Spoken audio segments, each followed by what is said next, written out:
Allez dans toutes les nations, faites des disciples et les baptisant au nom du Père, du Fils et du Saint-Esprit. Telle est la prescription de Jésus à l'Église de Dieu. Et aujourd'hui, dans le but de mettre en pratique cette mission, d'accomplir cette mission, il existe au Cameroun un groupe d'évangélisation, Caravane de Dieu, qui mène plusieurs activités dans ce sens. Nous avons le privilège de recevoir aujourd'hui le président fondateur. Lui, c'est l'évangéliste Cyril Noah. Bonjour, évangéliste. Bonjour, ma sœur. C'est un plaisir de vous avoir aujourd'hui en route avec Dieu au Cameroun. C'est un plaisir partagé de vous avoir comme un journaliste, il faut bien le dire. Merci, que la gloire soit rendue à Dieu. Alors, parlez-nous de Caravane de Dieu. Quand on entend par Caravane de Dieu, il s'agit de quoi exactement? En fait, il faut commencer par rappeler ici, quoi qu'on dise, il n'y a point de nation qui tienne sans Dieu. Il n'y a point d'État, il n'y a point de pays qui tienne sans Dieu. Alors, la Caravane de Dieu, évidemment, comme vous l'avez si bien dit, c'est un groupe d'individus, de chrétiens interdénominationnels, dont l'objet porte sur 3 points, à savoir restaurer l'évangélisation, non seulement en Afrique et dans le monde, former des personnes dans ce sens-là, également fournir le matériel nécessaire pour l'évangélisation. Qu'est-ce que la Caravane de Dieu fait? Nous organisons des campagnes en collaboration avec des dénominations vivantes. On va aller progressivement. Là, vous nous avez déjà présenté ce que c'est que la Caravane de Dieu. Alors, nous comprenons que vous êtes appelés à évangéliser, à mobiliser le corps du Christ dans le but de gagner les âmes. Alors, quelles sont les activités au travers desquelles vous menez à bien cet objectif ou ces objectifs? En fait, nous structurons nos actions sur 3 points, comme je l'ai dit tantôt. Nous évangélisons, nous formons et nous pourvoyons le matériel d'évangélisation aux autres groupes, aux églises qui n'en ont pas. Alors, pour ce qui est d'évangélisation, qu'est-ce que nous faisons? Nous prenons attache avec des dénominations qui n'ont pas de moyens d'évangélisation, mais qui cependant ont le désir d'évangéliser. Nous voyons ce qu'ils ont comme moyens et nous complétons le matériel nécessaire. Alors, nous provoquons une campagne, nous sortons avec des jeunes de cette assemblée. Nous, les artères de la ville, nous y allons avec des chants, la musique, avec nos véhicules. Nous prêchons dans les rues. Et en soirée, très souvent, nous avons des grandes campagnes de mobilisation, un peu comme ce qui se passe quelque part derrière devant le stade. Et puis également, nous les formons à l'évangélisation. Nous leur achetons également, pour ceux qui n'ont pas, comme tantôt dit, du matériel, des mégaphones, des djembés, des micros, des baffes même. Nous pourvoyons en fait. C'est un peu le donc le but, là, c'est d'amener le corps de Christ à ce sentiment de renouer avec l'évangile qui tend à disparaître. Parlez-nous, vous êtes le visionnaire, le fondateur, parlez-nous un peu de l'histoire cachée derrière cette vision, derrière Caravane de Dieu, révérend. En fait, il faut dire que la Caravane de Dieu a commencé avec un autre nom, ça s'appelait les évangélistes de la rue. Ça, c'est depuis 95, 94, 98. Donc nous prêchons, nous étions nombreux, des jeunes des différentes églises. Vous étiez encore étudiant à ce moment, j'imagine? Non, j'étais étudiant. Nous nous rassemblons très souvent. Il y a un petit endroit là-bas au Kradak. Il y a un des Kradak. Nous allons tous les dimanches, nous réunissons, nous prêchons tous les jours. Tous les soirs, je vais dire les dimanches. Et puis, les évangélistes de la rue a changé de nom. La dénomination, c'était Caravane de Dieu. Il faut dire que parmi nous, il y en a qui sont passés aujourd'hui, il y en a qui sont à l'étranger. J'ai eu la grâce de rester fidèle au projet. Au jour d'aujourd'hui, nous avons grandi avec, nous avons un camion pour Dieu, nous avons des véhicules. Dieu nous soutient, nous sommes en train de voler, mais sur pied un site. Donc, voilà un peu sommairement l'histoire de la Caravane de Dieu, partie de l'Évangile de la rue. Nous sommes aujourd'hui à ce nom, Caravane de Dieu. Nous bénissons le Seigneur pour ce qu'il vous utilise pour faire au Cameroun. À présent, nous allons inviter nos téléspectateurs à aller regarder d'eux-mêmes les activités, quelques activités de Caravane de Dieu, comment Caravane de Dieu œuvre au Cameroun pour le salut des âmes. Nous revenons pour la suite de l'émission. We purposely came to Yaoundé to work in collaboration with la Caravane de Dieu. Bring the gospel of Jesus to the nation of Cameroon. Nous croyons que la pluie de l'arrière-saison, la pluie du réveil arrive.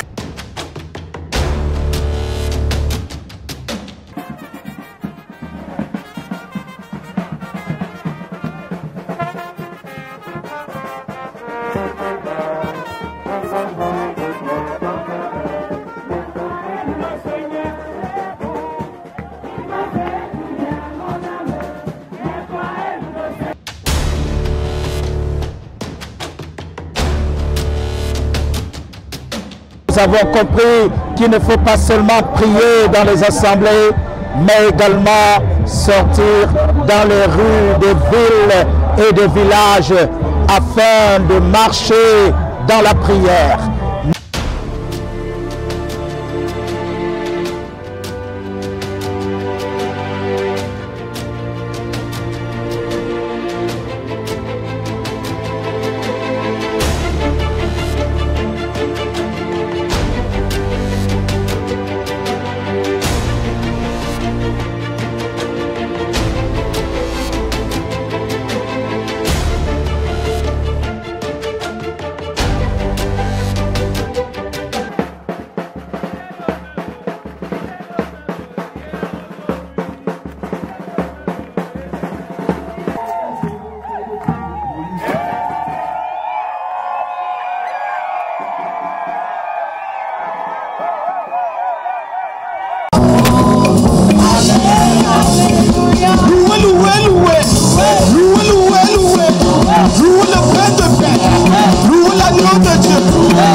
Alors, révérend, nous revenons cette fois-ci pour parler de votre collaboration avec le corps du Christ au Cameroun. Comment collaborez-vous avec le corps du Christ? Comme je l'ai dit, notre vision porte sur la collaboration, bien évidemment, parce que nous sommes convaincus qu'une seule main ne peut pas grimper un seul arbre. Même Jésus-Christ a eu besoin des disciples pour davantage prêcher l'évangile au monde entier. Nous sortons par exemple d'une campagne en consambant avec End Time Impact Makers, qui a pour fondateur Gabriel, il est bien connu au Cameroun, c'est quelqu'un qui a toujours organisé des campagnes. Nous avons organisé une campagne de plusieurs jours, il y avait une foule.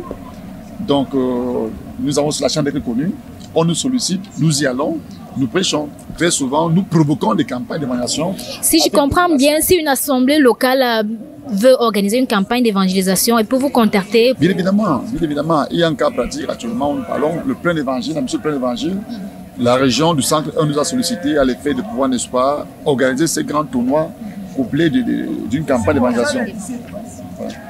Alors, évangéliste, partagez-nous avec nous quelques témoignages que vous avez expérimentés sur le terrain en évangélisant, en œuvrant avec Caravane de Dieu au Cameroun. En fait, les témoignages sont légion. Je ne veux pas vous retenir longtemps, mais je vais vous écrire un témoignage simplement. Il y a une dame à Assa, la région du Sancre, le département de l'Aleki, le plein évangile à Assa, qui avait fait, c'est ce qu'elle nous dit, l'enfant était mort à l'hôpital, et elle nous a appelé en tant que des prêchés pour qu'on vienne prier pour l'enfant. les infirmiers avaient attesté que l'enfant était décédé. Elle nous a apporté l'enfant qu'elle portait, nous avons payé. Et curieusement, et l'enfant vit aujourd'hui, nous sommes très surpris que récemment, elle nous a fait comprendre que l'enfant a 14 ans. Nous sommes allés également du côté de Bembis, où un jeune homme voulait assassiner son oncle au motif que celui-ci était à l'origine de son infertilité. Nous avons déclaré que l'année prochaine, il allait avoir un enfant. Et aujourd'hui, ce monsieur a des enfants. J'ai également le cas d'un pasteur du plein évangile bien connu, le pasteur Rovi Tchanga, qui était quelqu'un de perdu. Il était en prison. Sa maman avait dit qu'il avait fait plusieurs années de prison. Nous avons déclaré, c'était au mois de juin en 2009, je pense, on lui a dit à sa mère que ton fils va sortir cette année, s'il sera un serviteur de Dieu. Aujourd'hui, le pasteur Rovic est un serviteur de Dieu. Grâce à Dieu, c'est pas au travers de la caravane, bien sûr. Donc voilà, entre autres, quelques témoignages que nous pouvons évoquer. Et nous croyons qu'il le fera davantage pendant que vous serez en train d'œuvrer pour la gloire de son nom. Alors, chers téléspectateurs, je vous invite à présent à aller regarder un reportage de marche prophétique de prière pour la nation camerounaise à laquelle a pris part le groupe d'évangélisation Caravane de Dieu. Nous revenons pour la conclusion. C'est le jour de la manifestation de la gloire de Dieu dans une autre dimension. L'expression du patriotisme a conduit la marche de prière prophétique pour la nation à Yaoundé. Des chants d'adoration, des déclarations des promesses de Dieu sur les institutions, les autorités et le peuple sous un décor aux couleurs nationales ont été l'objet de 3 heures de marche ce 21 septembre 2024. Pendant que nous prions, nous sommes en train d'ouvrir la porte à Dieu en disant « Seigneur, interviens dans cette nation, fais-nous grâce, accorde-nous la force dont nous avons besoin, interviens par la paix, parce que lorsqu'il y a la paix, la construction de la nation sera aussi effective. » Ce fardeau pour la transformation et la guérison de la nation a été partagé par les participants venus nombreux. Le cri de mon cœur, ma prière pour cette nation, c'est que véritablement le Cameroun puisse être transformé. C'est que les choses doivent être faites comme elles doivent se faire. Que Dieu puisse véritablement toucher le cœur de ceux-là qui nous dirigent dans ces pays. Ça signifie que nous sommes de retour à cette époque où les enfants de Dieu doivent décider et donner des orientations pour la marche de cette nation. Oui, décider pour le système éducatif, la justice et bien d'autres. Donc que les dirigeants camerounais tournent le cœur à Dieu parce qu'il n'y a pas de nation qui tienne sans Dieu. Il n'y a pas de paix qui tienne sans Dieu. Il n'y a pas de réconciliation sans Dieu. La preuve, c'est qu'on a tout fait. Les organisations internationales, les partis politiques, la société civile a tout fait. Il y a toute division. Donc ma prière, c'est que les Camerounais reviennent à Dieu et comprennent qu'ils sont une nation.